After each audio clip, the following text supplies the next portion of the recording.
전도서, 특별히 전도자가 말하는 인생론 시리즈 오늘 17번째 말씀이 되겠습니다. 저는 오늘 10장 이 본문 중심으로 반드시 더 나아질 수 있는 인생, 이러한 제목을 가지고 하나님의 말씀을 잠시 증거하도록 하겠습니다. 여러분, 오늘 우리가 이 10장의 이 네 구절을 읽었는데, 이 10장을 전체를 보게 되면은 가장 많이 등장하는 단어가 있습니다. 무려 9번씩이나 걸쳐서 이 전도자가 계속해서 우리들에게 등장시키는 단어가 있는데, 그 단어는 우매라고 하는 단어입니다. 우매하다라고 하는 이 단어가 이 10장에 걸쳐서 계속 등장을 합니다. 10장을 통해서 이제 전도자가 우리들에게 말하고자 하는 내용은 우매라고 하는 단어를 통하여 이러한 삶의 모습이 곧 또한 우매한 자의 삶의 모습이다 라고 하는 것을 우리들에게 증거하고자 하는 것이겠죠. 여러분, 근데 우리가 좀 잘 봐야 되는 것이 이것입니다. 여러분, 우리가 전도서를 지금 함께 말씀을 나누면서 이 자리까지 왔는데요, 전도서에서 전도자가 우리에게 증거하고자 하는 가장 중심적 메시지가 무엇이라고 생각합니까? 인생은 허무하다입니까? 예, 인생은 허무하고 헛되다라고 하는 그것이 중심 메시지일까요? 물론 그것을 계속해서 말씀을 합니다만은 그것이 중심적인 메시지는 아닙니다. 전하고자 하는 중심적인 메시지는 인생은 허무하다. 그래서 인생은 참으로 헛된 인생이 될 수가 있다. 그러나 그래서 우리가 지혜가 필요하다라고 하는 것입니다. 지혜를 가지고 이 헛되고 또한 허무한 인생을 우리가 이렇게 삶으로 끝나는 안 된다.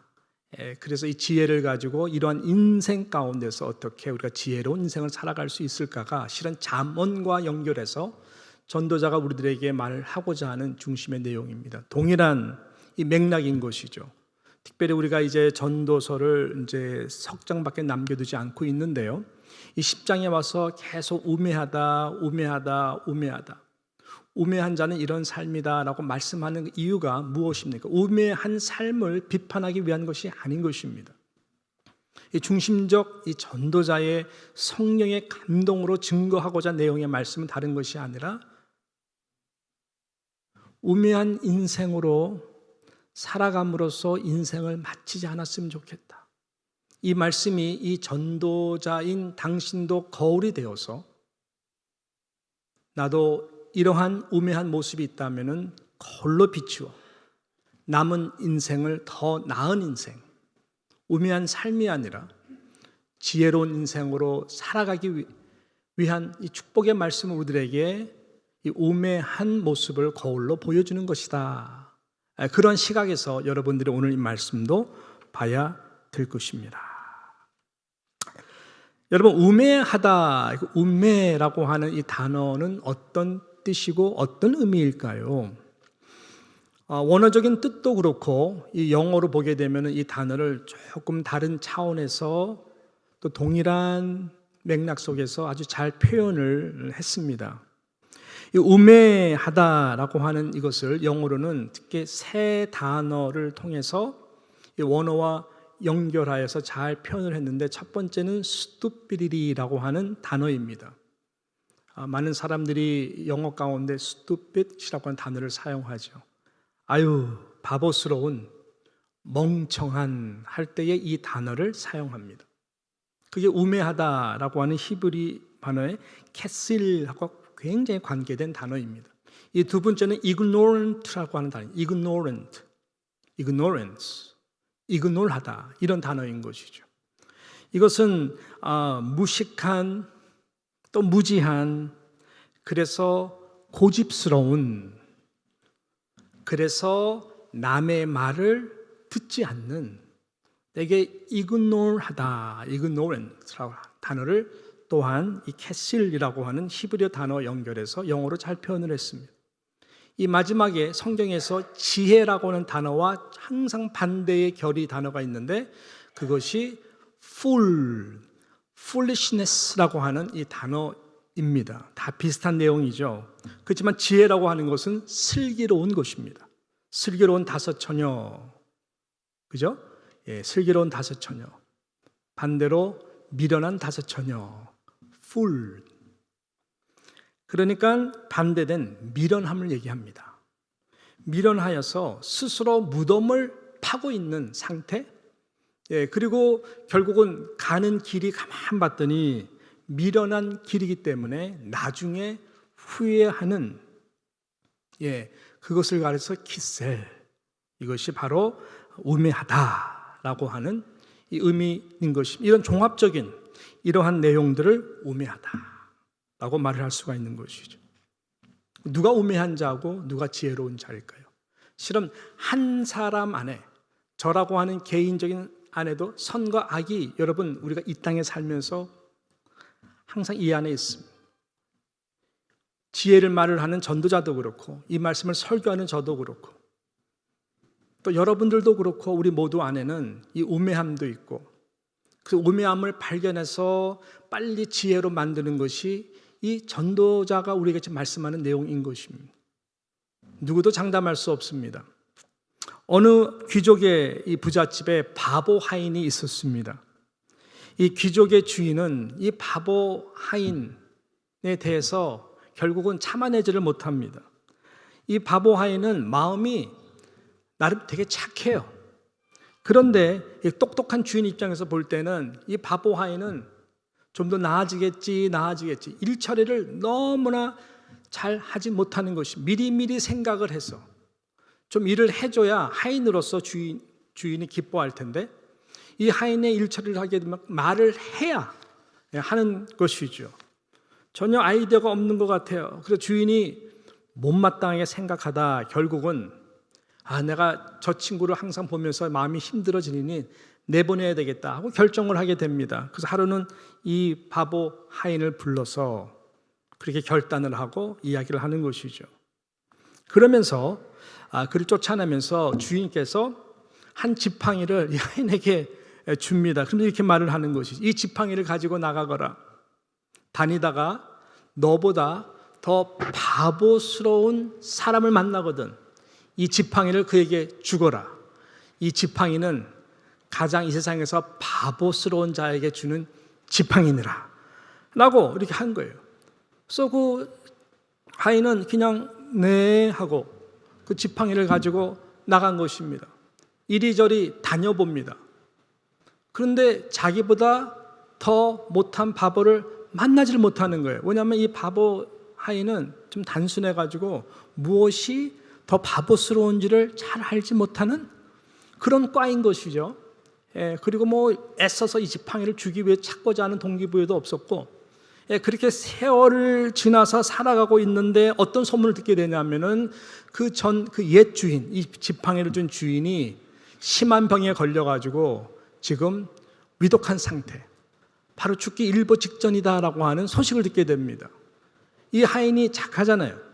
예, 그래서 돌아가시기 전에 얼굴에도 뵙고 인사를 드려야 되겠다. 예, 그런 마음을 결심을 하고 그 다음에 그 옛 집을 찾아갑니다. 주인 앞에 앉습니다. 보니까요 정말 오늘 내일 하시는 것 같아요. 예. 그래서 이 하인이 주인님 굉장히 많이 아프시죠? 주인이 그래 너무나 힘이 들다. 나는 이제 숨을 겨우 쉬시면서 이제 곧 이곳을 떠나야 할 것 같다 하고 말씀하셨어요. 그러니까 그 하인이 하는 말이, 아니 이곳을 떠나시다니요? 아니 어디로 가시는데요? 가시면 언제 돌아오실 건데요?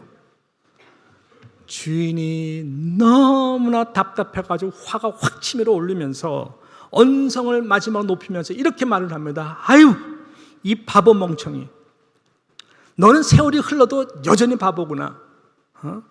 내가 이 세상을 떠나는데 언제 돌아오냐고 그 질문이 지금 할 질문이야? 하면서 야단치면서 나는 결코 돌아오지 못한다 라고 소리 확 질러버렸어요. 하인이 너무나 미안하기도 하고 놀라면서 아주 그냥 조심히 이 질문을 또 합니다. 그럼 그곳에 가시기 위해서 무슨 생각을 하셨고 또 어떤 준비를 하셨나요? 라고 물어봤는데 정말로 알고 싶었어요. 주인이 워낙 똑똑하니까. 그리고 이것이 중요한 질문이라 생각해서 조심스럽게 그 주인에게 물어본 것이었습니다. 주인은 깊은 한숨을 쉬면서 이렇게 대답을 합니다. 나도 몰라. 나도 몰라. 아무것도 준비를 하지 못했어. 그냥 무서워. 이렇게 떨고 있는 거예요. 하인은 항상 당당하고 똑똑하셨던 주인이 그렇게 벌벌벌벌 떠시면서 나도 몰라. 나도 모르겠어. 그런 모습을 가만히 지켜보고 있습니다. 뭔가 깊이 생각을 하다가 마지막으로 이 하인이 주인에게 이런 말을 합니다. 그럼 제게 주신 이 지팡이 나도 가지고 가세요. 제가 보니까 이 지팡이의 참 주인은 주인 당신 같습니다.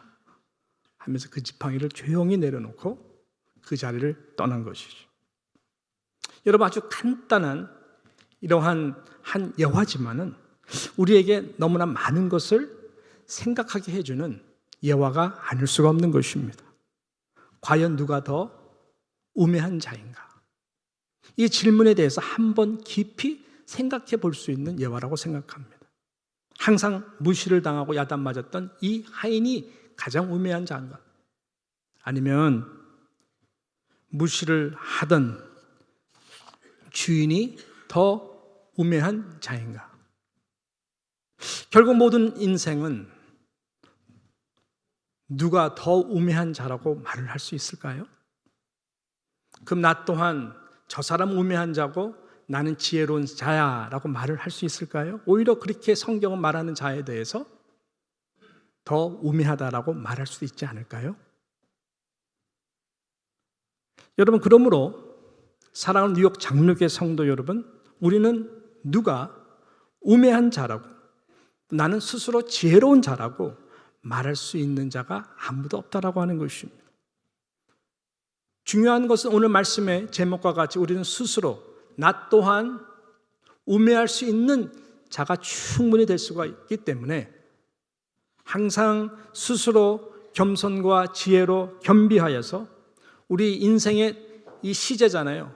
어제가 존재하는 것은 어제의 우리의 stupidity, ignorant, foolishness, 알면서도 잘못 선택하거나 잘못 행동했거나 잘못한 우매한 것이 우매한 것으로 알아서 오늘 다시 한번 재조정하고 또 오늘보다 내일이 더 지혜롭고 나아질 수 있는 인생으로 가고자 하는 그 자세, 이것이 지금 전도자가 말하는 중요한 포인트다라고 하는 것입니다. 여러분, 이 은혜가 함께하기를 주님의 이름으로 축원합니다. 자, 그래서 오늘 이 본문에서는 이 몇 가지로 우리에게 이 우매의 연약함을 말씀하고 이것이 거울이 되어서 전도자가 말하고자 하는 더 나은 인생, 그렇게 인생 끝나면 안 된다고 하는 거예요. 더 힘들어진다는 거예요. 더 인생이 괴로워진다는 거예요. 그래서 빨리 지혜롭게 우리의 삶의 방향을 그쪽으로 딱 맞춰서 훨씬 더 나아질 수 있는 인생의 길로 가라라고 하는 것이죠. 몇 가지인데요. 첫 번째는 뭔가 봤더니 오늘 말씀해 보니까는 우매적인 작은 일입니다. 우매적인 적은 그 작은 일이 절대로 큰 일로 이어지지 않도록 그 지혜를 가지고 인생을 살라라고 증거하고 있는 것입니다. 자, 오늘 본문 첫 구절 말씀이죠. 첫 구절 말씀이 바로 그런 포인트에서 우리들에게 증거하고 있는 것입니다. 자, 오늘 10장 1절 첫 구절 말씀에 보니까 죽은 파리들이 향기름을 악취가 나게 만드는 것 같이 적은 우매가 지혜와 존귀를 난처하게 만드느니라 이렇게 말씀했어요. 자, 이 말씀은 여러분 지난주에 우리가 마지막으로 보았던 9장 18절의 뒷부분 말씀과 연결이 되는 말씀입니다. 실은 한 구절로 봐도 괜찮은 말씀이죠. 지난주 우리가 9장 18절 마지막 절에 봤더니 이렇게 말하죠. 지혜는 무기보다 나으니라 하면서 그러나 죄인 한 사람이 많은 선을 무너지게 하느니라 라고 말씀을 드렸어요. 이 말씀을 그대로 연결해서 오늘 10장 1절 말씀이 연결돼서 우리들에게 증거가 되고 있는 것입니다. 당시의 문화를 배경으로 한 말씀입니다. 당시 사람들은 저들의 문화 속에서 이 향기를 가지고 특별히 집안 안의 악취를 없애는 도구로 사용했던 것입니다. 우리 지금의 문화에서도 마찬가지죠. 집안의 음식으로 해서 너무나 냄새가 좀 고약하고 힘들어지면은 우리가 창문을 열어서 환기를 하도록 한다든지, 이것이 좀 안 되면 우리가 좋은 향이 있는 촛불을 캔들을 켜가지고 또 냄새를 잡아 먹도록, 좋은 냄새가 나도록 하는 것이 지혜가 아닌가요? 이런 것이죠. 그래서 어느 날 그 향기름 속에 파리 한 마리가 빠져 죽어 있었고 점점 썩은 것입니다. 아주 왕파리 같아요. 그래서 죽은 썩은 그 파리 한 마리가 있었는지 몰랐던 것이죠. 나중에 봤더니 향기름이 향기가 아니라 악취가 나게 만들었다라고 하는 이 내용의 말씀인 것입니다. 무슨 의미일까요? 이와 같이 변변치 않은 적은 일 하나가, 이것이 우매적인 이 실수든 아니면 썩은 우리의 옛 습성, 옛 자아, 원래 회개라고 하는 것은 잘못한 것을 우리가 회개하는 것을 회개라고 하지 않아요. 그것은 고백이라고 하는 것이고요. confession. repentance라고 하는 것은 옛 자아예요. 원래 옛 자아, 우리 존재적 회개를 말하는 것입니다. 옛 자아, 이것이 십자가 안에서 완전히 못을 받고 우리가 turn around 하는 자세를 말씀하는 건데, 그래서 우리가 신앙생활 하다가 옛 자아, 우매적인 이것은 항상 경계를 해야 되고 그 십자가를 통해 가지고 다시 한번 변화되도록 노력을 해야 되는 부분인데요. 이 변변치 않은 이 적은 일, 이러한 우매적인 것이 지혜를 가지고 선을 막고 심지어는 그 사람의 명예까지도 여러분 무너뜨릴 수 있다라고 하는 것입니다. 한마디로 말하면 이 정도쯤이야. 이것이 옛 우리의 썩을 사람의 모습의 어느 한 부분이라면은 이 적은 우매함이 너무나 많은 선과 많은 포텐셜의 지혜와 하나님 앞에서 우리가 행복할 수 있는, 기뻐할 수 있는 많은 부분들 삭게 한다고 하는 것입니다. 그것을 지금 말씀하고 있는 거예요. 얼마 전 잠시 제가 한 짧은 유튜브를 하나 이제 우연하게 보게 됐는데, 이게 어떤 내용이냐면은 한때 유명세를 탔던 여러분 유명한 탤런트들 잠적해버린 거예요. 이게 죽은 것도 아닌데 잠적해버린 것이에요. 조용히 잠적한 것입니다. 다시 컴백이 안 되는 것이죠. 그 배경에 대한 이러한 그 유튜브의 내용이었습니다. 중요한 것은 사실을 근거로 조심스럽게 올린 내용이었습니다. 다 가만 봤더니 공통점이 뭐냐면은 다 적은 우매적 실수에서부터 기인한 너무나 안타까운 결과였다라고 하는 것입니다. 다 연결이 되었어요. 여러 가지 작은 일들이 있었는데 대표적인 한 예를 든다면 음주운전 사고였습니다. 음주운전 사고. 유명한 배우라 할지라도 음주를 하고 음주된 상태에서 운전을 하다가 사고가 난 것이죠. 그럼 봐줄 수가 없잖아요. 또 그것이 특별히 사람이 다칠 경우 더더욱 중한 것이죠. 여러분, 우리가 운전을 하다가 사고 날 수 있습니다. 다른 사람의 실수로, 아니면 내가 깜빡 실수를 했기 때문에. 우리 다 그럴 수가 있잖아요. 근데 이것이 그냥 보통 사고가 아니라 음주한 상태에서 사고 났다 하면은 이것은 좀 달라지는 것이죠. 그 적은 우매적 실수가 여러분 하면 안 되는 것인데 이것쯤이야 나 할 수 있어. 그러다 사고가 나는 거예요. 근데 그것이 특별히 사람이 다치거나 그러면 이것은 심각해지는 것입니다. 이 자체도 그럴 수 있겠구나 이해가 되는데, 문제는 중요한 것이 뭐냐면은, 사람이 하나를 보면 10가지를 안다고 하는 것은 굉장히 조심스러운 이제 그 속담이고 격언인데요. 그 한 가지 음해적 실수, 작은 실수인데 10가지의 회복할 수 있는 지혜로운, 진정성 있는 그 과정을 너무나 밟지 못했다는 데 가장 큰 문제였다고 하는 것입니다. 끊임없이 변명을 하고 자기 정당화하고 그렇게 다친 사람에 대해서 배려적인 어떤 그런 부분들이 너무나 실망을 준 거예요. 그러니까 모든 팬들이 등을 돌리고 미디어도 등을 돌리고 그 사람의 인간성 때문에 사람들이 다 등을 돌리게 되어서 더 이상 컴백할 수가 없는 그런 명예까지 잃게 되는 케이스를 이야기한 것이죠. 안타까운 것입니다. 지금 전도자는 우리들에게 그런 맥락 속에서 말씀하고 있는 거예요. 작은 일 하나를 쉽게 여기면 이런 우례적 결과를 누구나 다 저를 포함해서 초래할 수 있다라고 하는 이 지혜적 경고인 것입니다. 이스라엘 백성들이 굉장히 긴장을 했습니다. 어렵게 이 요단강 끝자락까지 왔고 그 다음 세대에서 한 번도 전쟁을 치러보지 않은 세대들이 이제 요단강을 건너게 되면은 난공불락의 여리고성이 딱 자리 잡고 있거든요. 첫 번째 대상이 너무나 무시무시한 이 여리고 점령이었던 것입니다. 얼마나 긴장했겠어요. 그 긴장감 가운데 하나님의 은혜로 요단강을 기적적으로 건너가게 되고 바로 들어가지 않고 저희들이 며칠 동안 굉장히 하나님의 음성을 기다리고 너희 스스로 성결케 하라. 그런 마음속에서 말을 잘 듣고 긴장하면서 있었습니다. 정말로 하나님께서 놀라운 은혜를 베풀어 주셔가지고 사람의 힘과 능이 아닌 하나님의 놀라운 은혜와 방법으로 여리고성이 무너지게 되었어. 점령을 하게 됐습니다.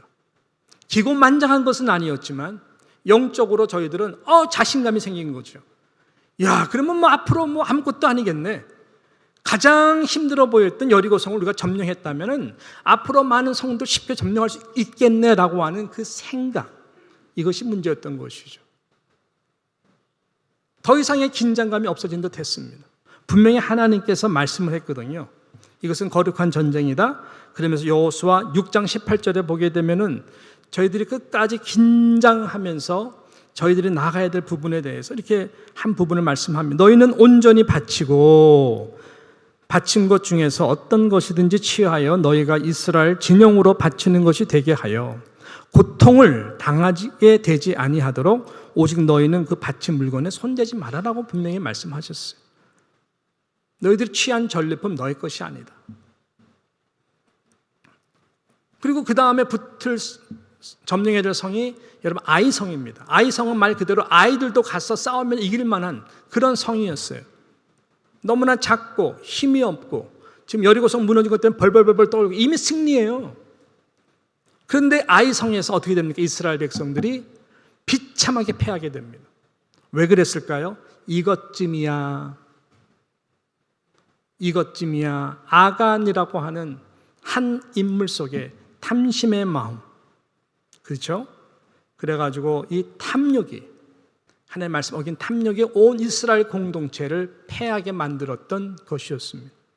이렇게 적은 일 하나가 돌이키지 않을 때 여러분 이 썩은 파리 하나가 그리스도의 향기를 피워야 되는 가정과 일터와 여러분의 삶의 모든 관계와 심지어 공동체까지도 악취가 나도록 할 수 있다라고 하는 이 메시지를 우리는 반드시 귀담아 들어야 되는 것입니다.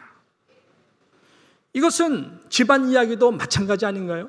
여러분 자녀를 길러보면 알잖아요. 자녀들이 청소년 시기를 특별히 지나가면서 여러분 그냥 레드카펫입니까? 네, 어머님, 아버님 사랑해요, 축복해요. 큐티하고 학교 가서 공부 열심히 하고 나쁜 애들은 안 놀고 그럽니까? 네? 그럴 수 있죠. 그러기를 축복합니다만은 어느 순간 자녀가 이것쯤이야. 선을 점점 넘어가고. 그런 것들이 얼마나 부모들의 마음속에, 특별히 부모님들이 영적일수록 여러분 영적으로, 정신적으로, 심지어는 육체적으로 얼마나 힘들게 하냐고. 이것쯤이야. 다 연결된, 하나님의 나라는 몸이고 지체이고. 그러므로 나라고 하는 한 사람, 말씀을 증거하는 저를 시작하여서 우리 모두 한 사람 한 사람들이 다 연약함들이 있어요. 그래서 이것이 운매적인 작은 거라면 이것쯤이야가 아니라, 여러분 우리는 빨리 이 지혜 일로 돌아와서 우리는 우리의 신앙생활이 인생에 더 나아지도록 애쓸 수 있는 지혜를 하나님께서 부어주시기를 간절히 축복하는 것입니다. 중요한 거예요. 성경은 이 적은 것을 큰 것보다 더 귀하게 여깁니다. 그래서 우리 주님도 지극히 작은 것에 충성된 자는 큰 것에도 충성이 된다라고 말씀했어요. 큰 일을 맡겨봐서 잘하면 적은 일도 잘한다는 거예요. 오히려 큰 일을 잘한 다음에 적은 일을 못할 수도 있어요. 성경은 오히려 반대로 작은 것, 아니 적은 소자에게 냉수 한 그릇을 어떻게 섬겼느냐가 여러분 하나님 심판대 앞에서 모든 것을 결정을 하는 것입니다. 너가 적은 일에 충성하였으므로 큰 일을 맡기겠다. 나의 잔치에 와서 함께 영원한 기쁨으로 참여하라라고 말씀하는 것이. 그렇다면 우리가 우매한 적은 것 하나도 성령께서 조명해 주셔서 하나님 이 부분을 잘 수정할 수 있도록 은혜를 주십시오.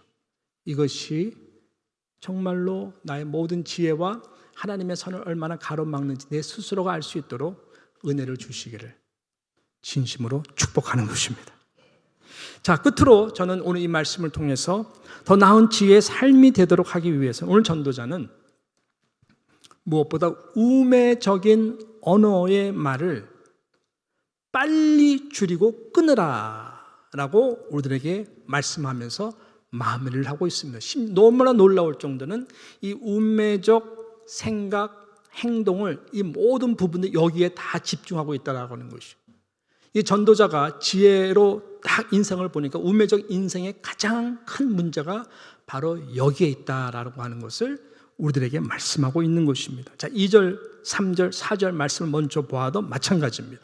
자, 2절부터 제가 빨리 읽습니다. 지혜자의 마음은 오른쪽에 있고 우매자의 마음은 어디에 있다고요? 왼쪽에 있다라고 말씀했어요.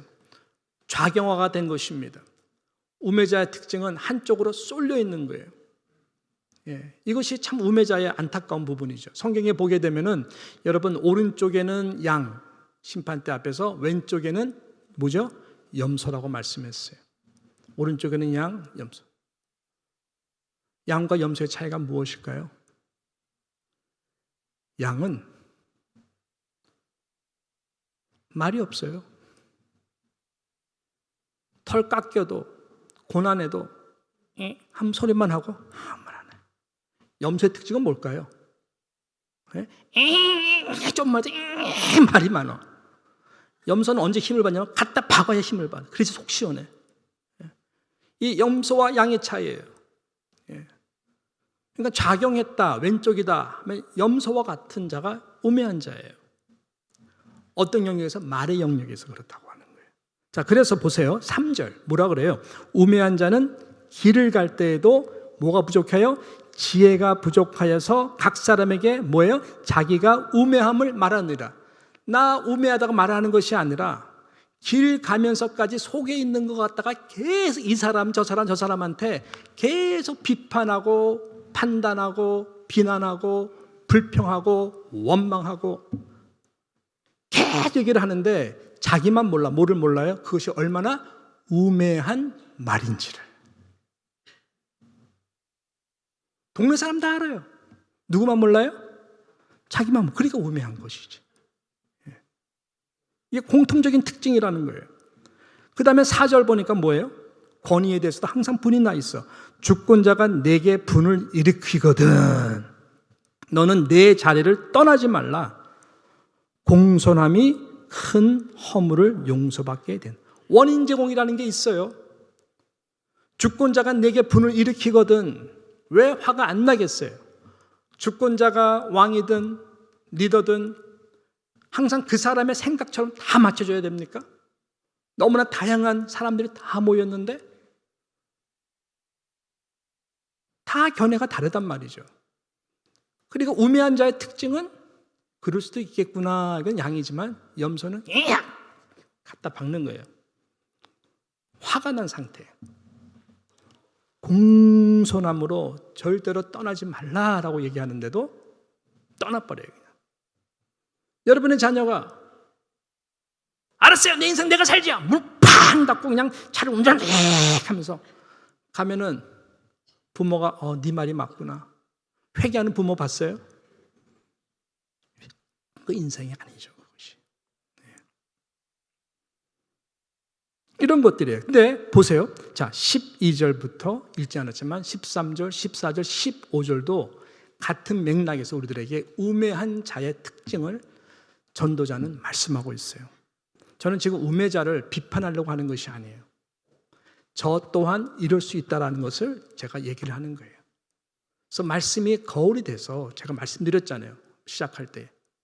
비판하려는 것이 아니라 거울이 돼서 나 안에 내가 이런 모습이 있다면 빨리 돌이켜야 저의 남은 인생이 하나님 앞에서 훨씬 더 평안하고 기쁘고 축복될 수가 있다라고 하는 것입니다. 할렐루야. 자, 12절부터 15절을 보십시오. 뭐라고 그래요? 지혜자의 입의 말들은 어때요? 은혜로우나 우매자 입술들은 뭐예요? 자기를 삼킵니다. 모든 인격, 자기를 삼켜버려요. 어떤 정당한 말도, 어떤 디펜스한 말도 그 말이 다 자기를 삼켜버린다는 것이 기가 막힌 진리의 말씀 아닌가요? 13절 그의 입의 말들의 시작은 또 우매요. 그의 입의 결말들은 심히 뭐라 그래요? 비친 것이라. 말이 많으면 실수가 많습니다. 올무가 됩니다. 14절 우매한 자는 말을 뭐예요? 많이 하거니와 사람은 장래 일을 알지 못하나니 나중에 일어날 일을 누가 그에게 알리리요. 말이 많으면 좋지 않아요. 15절 우매한 자들의 수고는 그래서 자신을 피곤하게 할 뿐이라. 그들은 성읍에 들어갈 줄도 알지 못합니다 라고 말씀했어요. 자신을 피곤하게 만듭니다. 여러분 혹시 짜증나고 피곤하고 힘드세요? 우매적인 부분이 있어서 그런 거예요. 그래서 화가 나는 거예요. 그것이 아무리 맞다 할지라도 성경은 그것이 지혜로운 것이 아니다라고 말씀하고 있는 것입니다. 야고보 장로님은 초대교회 전체를 봤더니 다 좋은데 가장 공동체의 큰 문제 중에 하나가 혀를 길들이는 이슈더라라고 하는 것을 말씀하고 있습니다. 이 혀라고 하는 것은 몸의 지체 중에서 가장 작은 건데 마치 거대한 배를 움직이는 작은 키와 같다라고 말씀하죠. 그래서 이 혀를 통해서 나오는 이러한 말들이 내가 감정이 있고 시험이 되면 파괴적인 말들이기 때문에 이 작은 불씨의 말이 어떻게 된다 그랬죠? 큰 산을 태우고도 남더라라고 말씀하고 있는 것입니다. 그래서 말을 통제할 것을 우리에게 말씀하고 있는 것이죠. 여러분 가정도 교회도 가장 많이 존재하는 것이 무엇인지 아십니까? 말입니다. 말이에요. 남편이 가장이기 때문에 말을 할 수 있는 권위가 있어서 아내에게, 자녀에게 말을 심하게 많이 한다면 어떻게 될까요? 아내도 마찬가지겠죠. 부모가 자녀에게도 마찬가지일 것이고 자녀가 부모에게도 마찬가지일 것입니다. 말에는 자유가 있지만 권리가 있지만 It's not what you say, it's how you say 이라고 얘기하거든요. 무슨 말을 하는 것이 중요한 것이 아니라 how you say it. 성경은 오히려 진리를 말하되 사랑 안에서 말하라 그래요. 사랑을 더하라 그래요. 그래서 이 진리의 말씀도 사랑 안에서 말씀. 중요한 것입니다. 여러분, 사랑이 없으면 말을 하지 마십시오. 차라리 그게 더 지혜로운 것입니다. 그래서 말의 우매함이 아닌 이 지혜를 가지고 날마다 매 순간 우리는 성령께서 절제 영도 귀한 영이잖아요. 통제해 주시고 객관적으로 나의 이 우매한 행동, 우매한 말의 모든 모습들을 볼 수 있도록 성령께서 나에게 은혜를 달라고 구하는 것 너무나 중요한 것입니다. 교회도 가정도 말이 존재하는 오직 한 가지의 목적은 하나님의 영광을 위한 것인데 하나님의 영광은 구체적으로 세우기 위한 것입니다. edify 되도록 하는 것이 이 언어의 가장 중요한 것입니다. 왜냐하면 언어에는 영권이 있고 언어에는 하나님께서 우리에게 그 영권의 능력을 주셨기 때문에 그렇습니다. 그래서 하나님은 내 귀에 들린 대로 내가 행할 것이다 라고 말씀을 했어요. 그래서 우리는 항상 하나님의 말씀을 중심으로 말할 수 있는 그런 영적 습관이 중요한 것이죠. 그럼 하나님의 말씀은 뭐라고 말을 하느냐라고 할 때는 성령께서 반드시 여러분들에게 세워주는 덕이 되는 은혜가 되는 말을 할 수 있도록 하나님께서 함께 하실 것입니다. 그 외에는 말을 정말로 조심하셔야 돼요. 악한 영은 그 말을 통해서 듣는 사람으로 하여금 모든 관계를 파괴하게 할 것입니다. 이것은 성령이 주시는 말도 아니고 성령이 주시는 생각도 아닌 것입니다. 그래서 악한 사단은 말을 통해 가지고 사람들 오해하게 하고 말을 통해 가지고 사람들에게 선입견을 갖게 해주시며 이 악한 영은 이 말을 통해 가지고 그 사람의 모든 관계를 다 소홀하게 만드는 것입니다. 결국은 하나님과의 관계까지도 멀어가도록 악한 영은 말을 통해서 역설하는 것이죠. 저에게도 이러한 연약함이 다 있어요. 우리 장로님에게도 그런 연약함이 있을 거예요. 우리 권사님들, 안수집사님들, 교회 중직자들, 가정에서나 모두에게는 선과 악이 있기 때문에 주님 앞에 서는 그날까지는 우리 모두에게 필요한 것은 이 지혜를 구하여서 우리의 인생이 어제보다 오늘, 오늘보다 내일 더 나을 수 있도록 저와 여러분이 함께 나아가야 될 것입니다. 하나님의 꿈을 이야기하십시오. 하나님의 은혜를 이야기하십시오. 하나님께서 연약한 우리를 통해서 일하실 놀라운 축복의 말씀을 붙들고 기도하고 선포하며 나가십시오. 내게 들리는 대로 행하실 거라고 말씀했어요. 저들은 우리의 밥이라고 말했던 여호수아와 갈렙은 광야에서 죽지 않고 여러분 약속의 땅에 들어갔어요. 그렇지만은 보이는 현실로 크리티컬하게 얘기했던 10지파의 사람들, 또 그 말 때문에 원망하고 따랐던 모든 사람들은 다 비참하게 죽게 되었던 것처럼 바라기는 우리 모두가 우매한 자가 아닌 지혜로운 자로서 하나님 우리에게 디자인하신 아름다운 인생, 더 나아질 수 있는 하나님의 사람들이 다 되시기를 주님의 이름으로 축복하고 축복하는 것입니다.